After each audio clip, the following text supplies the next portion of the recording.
à revenir dans la partie, à même mener au score. Et puis en 1 minute 30, ils ont pris 2 buts. Comment on peut expliquer ce trou d'air, messieurs, Alex et Benjamin?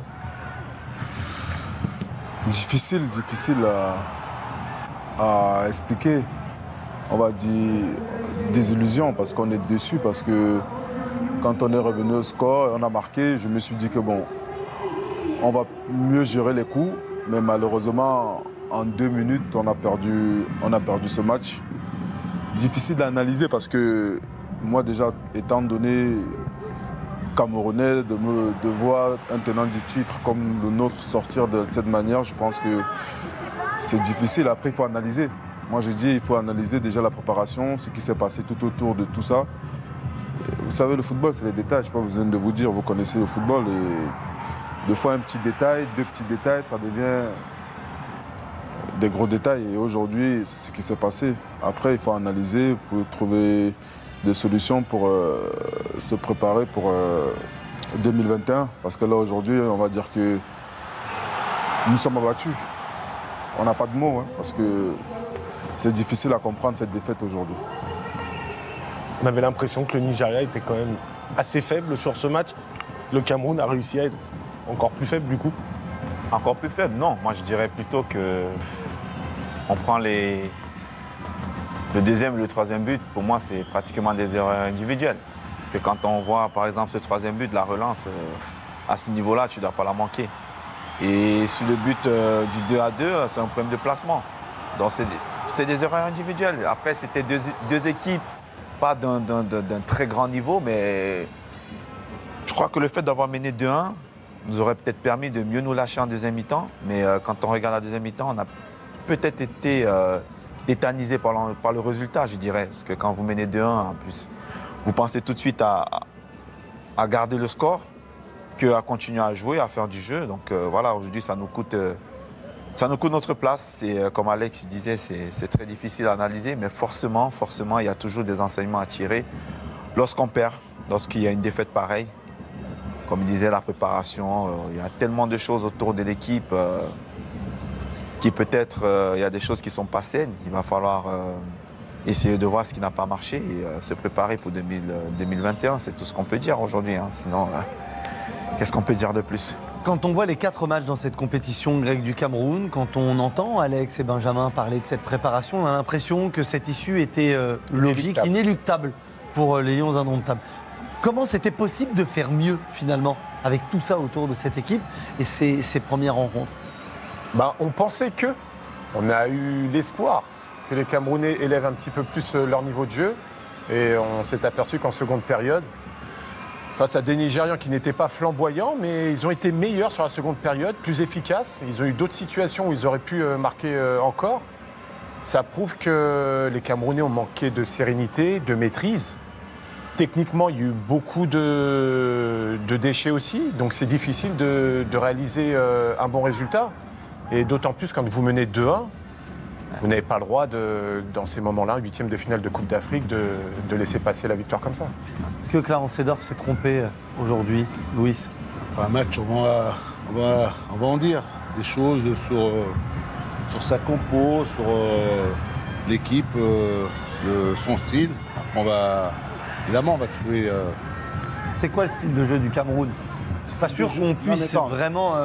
Là, tu as des équipes on est un peu déçus. Hier, on était un peu aussi déçus par le Sénégal. Hein. Tu sais, il y a comme ça des... Mais eux sont passés. Ils sont passés. Non, mais on attend beaucoup mieux. Alors aujourd'hui, le Cameroun paye un peu ses erreurs, on va dire, sur le plan défensif. Défensivement, tu ne peux pas prendre les 2 derniers buts que tu as pris, des erreurs de relance, des erreurs de marquage, de rigueur défensif, où il y a le relâchement, tu te relâches et puis après tu es sanctionné. Sanctionné parce que tu n'arrives pas à garder un résultat que tu as eu l'occasion de reprendre juste avant la mi-temps. Après le constat, on va dire on fera toujours le bilan du côté du Cameroun en fonction des performances de l'équipe. Ils seront déçus, il y a de la déception là, déception, il va y avoir un remaniement, il va y avoir des changements, il va y avoir certainement, ils sont mieux placés que moi pour te dire que quand on perd et quand on est le champion en titre, sortir de cette façon-là, c'est quand même assez difficile quand même. Et maintenant, Messieurs, il y a certainement des joueurs qui ne seront plus là pour les prochaines sélections parce qu'une nouvelle génération peut arriver, mais il y en a qui sont encore très jeunes dans cette équipe. Ce gardien Onana, qui est un très bon gardien, qui a fait une super saison avec l'Ajax. C'est une équipe très jeune. C'est une équipe très jeune. Je pense qu'il y en a beaucoup aussi dans cette équipe qui découvraient la CAN. Est-ce qu'elle a été bien accompagnée ? J'en sais rien parce que nous ne sommes pas de l'intérieur, on ne sait pas comment le groupe vit, on ne sait pas ce qui s'est passé autour de l'équipe, mais il va falloir se poser des bonnes questions aussi. Est-ce que l'idée c'est à chaque fois qu'il y a un échec, repartir à zéro ? Parce qu'on le fait très souvent malheureusement, mais au final on n'a pas forcément le résultat qu'on souhaite. Donc il y a beaucoup d'interrogations. Il y a beaucoup d'interrogations dans cette équipe-là, donc il va falloir vraiment trouver des solutions.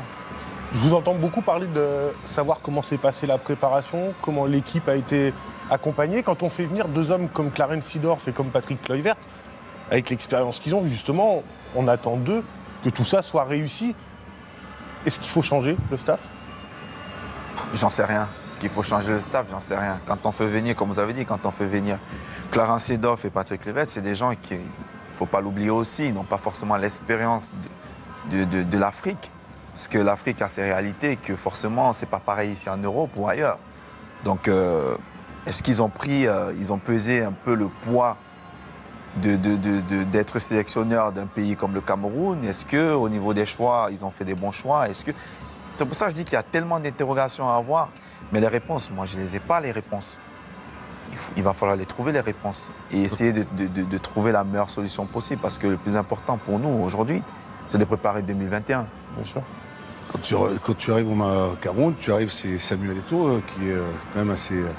C'est lui qui a une part de responsabilité, non ? Aujourd'hui, dans la délégation, dans cette équipe du Cameroun, en faisant venir Patrick Kluivert et Clarence Seedorf.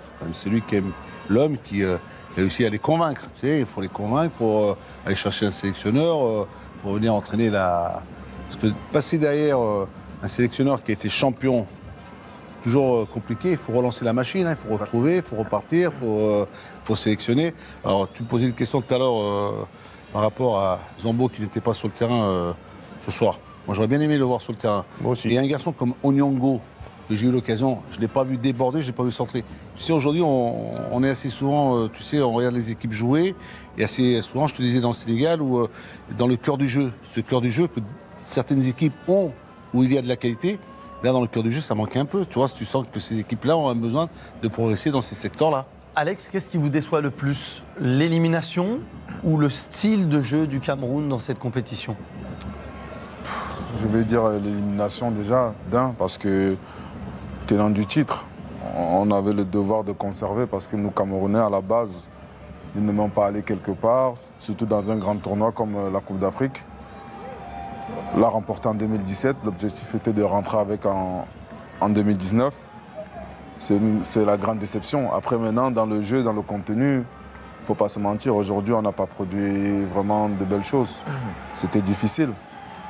On n'a pas reconnu le Cameroun. On n'a pas vraiment reconnu le Cameroun. Comme le coach l'a dit, peut-être il fallait donner un peu... J'aurais aussi, moi, aimé voir aussi Zambo un peu dans le jeu. Et un joueur comme, par exemple, comme...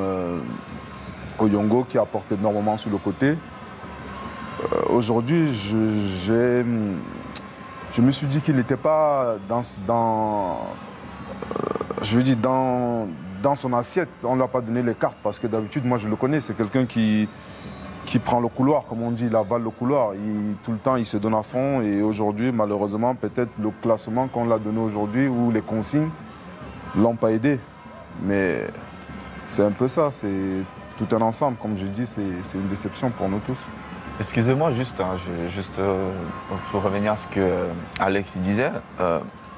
Si vous me permettez, juste à titre de comparaison, quand on parle de jeu, on parlait de jeu tout à l'heure, est-ce qu'il a manqué le jeu ? Juste pour comparer avec ce que nous on a vécu en 2017, on ne faisait pas le jeu. Hein. On n'était pas une équipe qui alignait 10 passes. Donc je ne pense pas qu'aujourd'hui on perd parce qu'on n'a pas bien joué.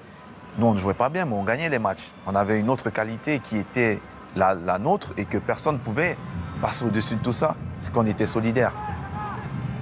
Je sais pas si ils ont ça, je sais pas. Je Elle dégage pas de mais puissance collective, en tout cas. cette J'allais équipe. rebondir sur ce que dit Ni de force Benjamin. collective. ouais.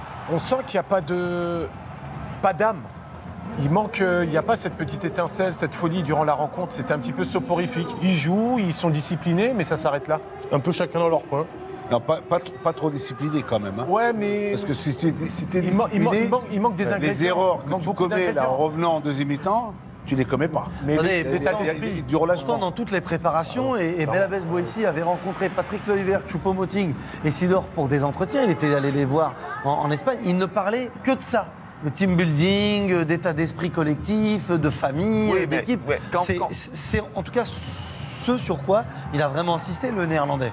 Oui, mais par exemple, quand vous regardez, quand on prend par exemple le deuxième but du 2-2, vous regardez un peu l'attitude des joueurs. C'est-à-dire, il n'y en a pas un qui soit à un moment donné capable de dire, de secouer tout le monde en disant, bon, ok, on a pris le but, mais c'est pas grave. Je vous prends un autre exemple. Quand on joue la finale en 2017 contre l'Égypte, on connaît l'Égypte. Défensivement, difficile à marquer un but, mais on prend ce but, mais derrière, il y a une réaction parce que Clairement. à côté, il y a 3-4 joueurs qui disent, hé, les gars, c'est pas grave, on a pris un but, mais on a le temps pour repartir. pas fini. On a le temps, c'est pas fini. Mais quand vous regardez là, c'est vrai que je trouve qu'il a manqué ça un peu, ce relais-là, quelqu'un qui soit capable à un moment donné de réveiller tout le monde. Je ne dis pas que bon, c'est pas forcément, c'est pas uniquement ça qui nous a fait gagner, mais on avait ce truc, que ce soit avec ceux qui jouaient ou ceux qui ne jouaient même pas, parce qu'on le ressentait nous en étant sur le terrain. Est-ce qu'il manque peut-être des leaders?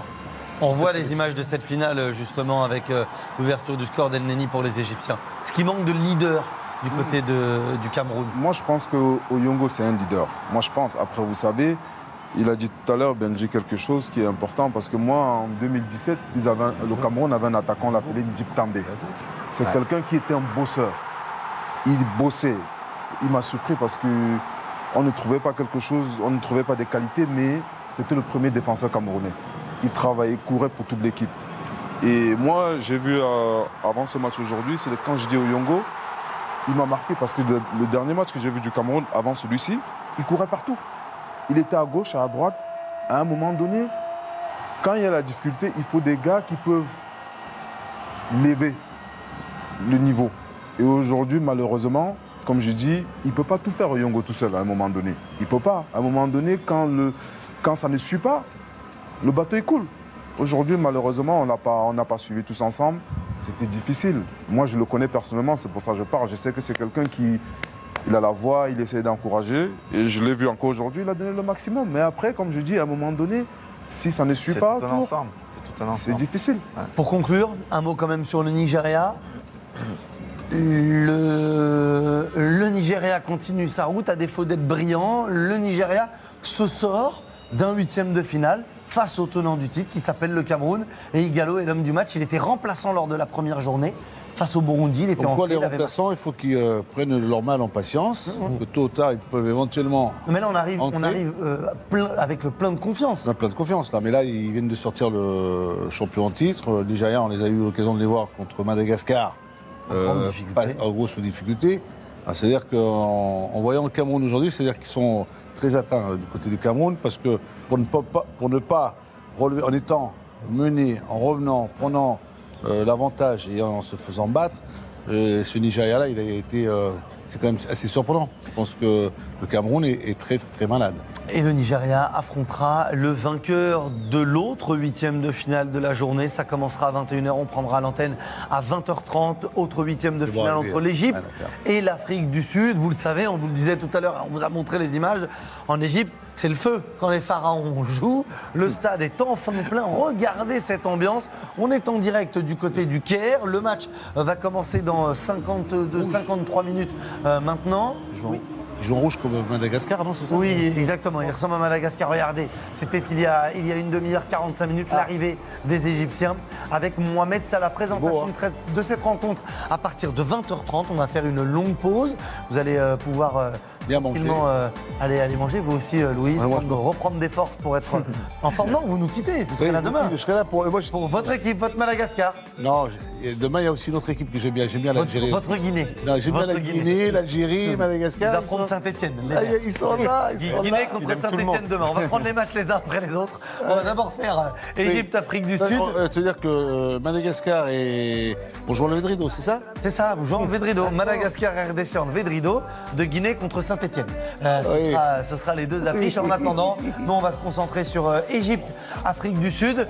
Benjamin, je crois que vous allez rester encore un petit peu avec nous pour parler de ce match. Parce que vous les avez battus en finale, vous nous donnerez la recette pour les Sud-Africains. Alex, merci beaucoup. Merci. À très vite.